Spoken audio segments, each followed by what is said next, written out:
Hello guys, welcome and welcome to BT International Academy, one of the leading academy training nurses in the nursing competitive exam as well as IELTS and class and OET training. And you are watching Magic Pill session. And so far we have discussed medical, surgical, and pediatric discussion. Those who not watch those videos, please go to the e-nursing meteor YouTube channel and please watch those session also, because whatever the question, whatever we are discussing, all the questions are previously asked question, especially from JIGMER and AIMS. That one will be very much useful for your upcoming JIGMER and AIMS NORCET examinations. So fine. So today let's start again with the brainstorming question. The first question today we are going to start with OG. Okay, fine. So the first question is, when performing postpartum assessment on a client, a nurse notes that the presence of clot in the lochia. The nurse examines the clot and notes that they are larger than 1 centimeter. Lochia is the first key point. Second one is larger than 1 centimeter. That is the second key point. Which of the following nursing action is the most appropriate one? Okay, fine.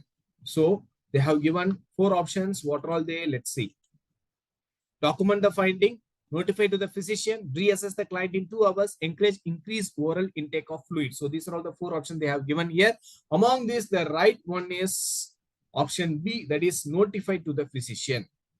2 key point, lochia. Second one is larger than 1 centimeter. See, as you all know, there are 3 types of lochia. Lochia is nothing but the fluid. Once after the delivery of the baby, the color, according to the color, we are giving the different terminologies for the lochia. That is lochia rubra, lochia serosa, lochia alba. Okay, please listen carefully. These are all the very important terms. Already you might have been known about all these things, but still it will be like a revision, like a refreshment. Okay, so the first one is lochia rubra. So for 3 to 4 days, red color discharges will be there. Okay, that is nothing but bleeding. And the next one is lochia serosa. Lochia serosa means from 4th day to up to 12th day approximately, pinkish brown discharge will be there. And the last one is lochia alba. That is almost whitish, yellowish white discharge will be present for 12th day to up to 6 weeks. Okay, so these are all the normal discharge which is commonly expected from the postpartum, during the postpartum period of the mother. Okay, fine. So here the question is, the size of the blood clot is more than 1 centimeter. If it is less than 1 centimeter, no issues at all. But if it is more than 1 centimeter, it shows that there is a heavy bleeding. It might be because of what? Placental fragments which is retained inside the placenta, retained inside the uterus. Otherwise, atony of the uterus might be there. Okay, in these conditions, what will happen? Means heavy bleeding. There is a chance for what? Heavy bleeding will be there. If there is heavy bleeding, definitely the size of the clot will be more than 1 centimeter. So it has to be informed to the physician immediately. So whatever I have explained, it is mentioned here in the rationale also. So normally few small clot may be noted in the lochia in the first 1 to 2 days after the delivery, but the clot larger than 1 centimeter are considered abnormal. So that's why we selected what? Option D, that is option B, that is we need to inform to the physician. The causes for heavy bleeding is because of uterine atony, that is weak uterus, and retention of the placental fragments, which may result in further blood loss. So notify the physician and document the finding. This question asked in subject nursing officer exams.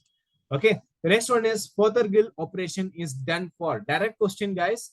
So cervical tear, cervical cancer, uterine infection, uterine prolapsed. And here the right answer is option D, that is uterine prolapsed. Fothergill operation is done for uterine prolapsed.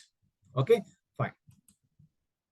This Fothergill operation, it is also called as what? Manchester operation. In the question, you might be getting either Fothergill operation, otherwise Manchester operation. Whatever it is, the name of the operation is same. The procedure is going to be same, and it is done for what? Uterine prolapse. Okay, guys, fine. You can see very clearly in this image. This is the normal uterus. Prolapsed uterus means the uterus, it is coming out through the cervical vaginal wall.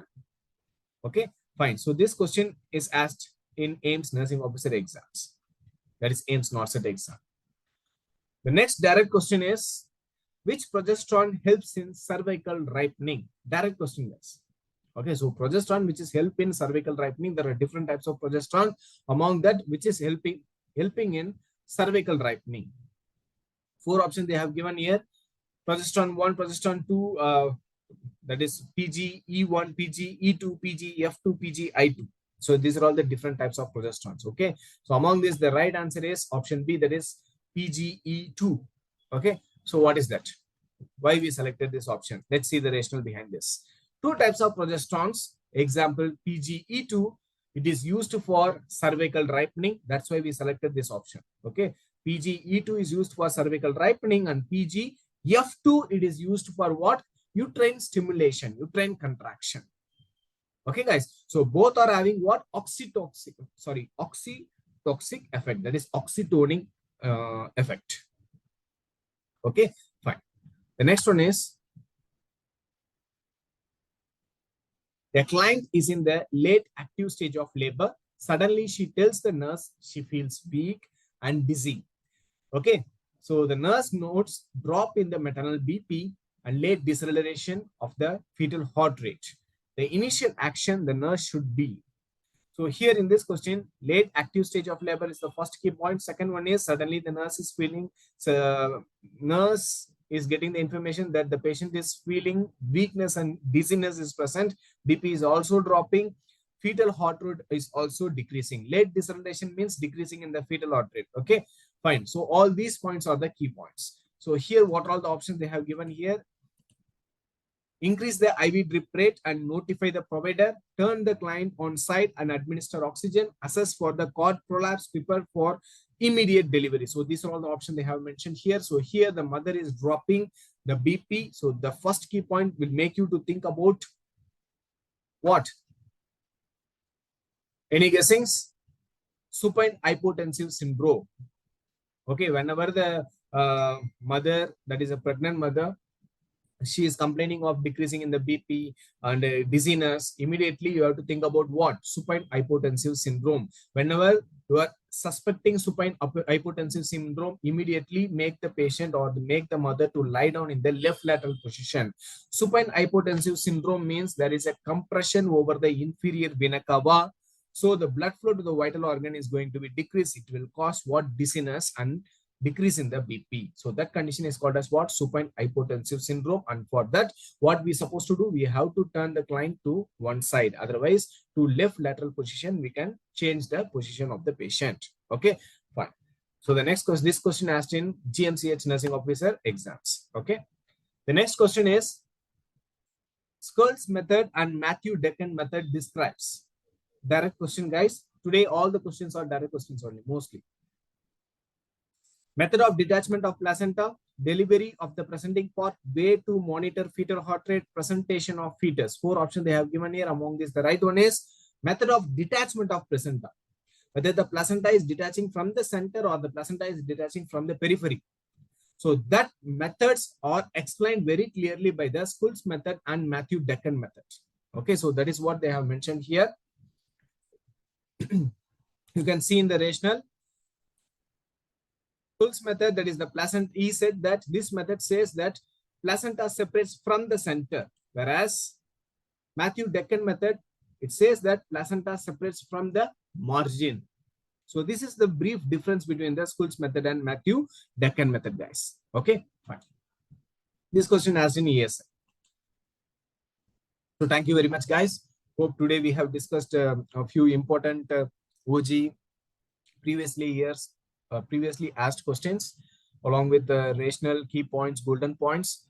Hope you would have been understand each and everything. If you have any doubts anywhere, you can drop your message in the comment section, guys. So thank you very much for watching this video, and keep on watching eNursing Meteor YouTube channel. Every day, regularly, we are posting this kind of brainstorming important question along with the rational and golden points. We are explaining each and every options rational. So please keep on watching this and subscribe the channel and support us, and share the video to others also, so that others will also get utilized from this. So thank you very much for watching this video. See you on the next day. Thank you.